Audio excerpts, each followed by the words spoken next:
wonderful job. But Peter has been wonderful.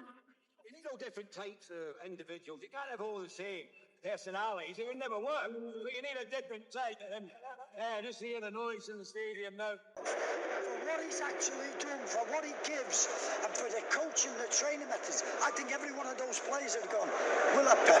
But I think once Jurgen's decided he's going, and his staff, he's probably thought, I need to go with it, and he starts again.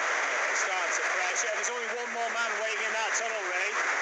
That man is Jurgen Klopp. I'm not entirely sure if I'm prepared for the volume this place is going to hit. How emotional will be, Mark. You know, will there be a tear in his eye? I'm sure there will, because at the end of the game, when they were singing that song for about 6 minutes, I think it was, and just the noise in the stadium, the clapping, and just everything that was surrounded what Jurgen's been about, I just wonder what state he's in at the minute as a manager.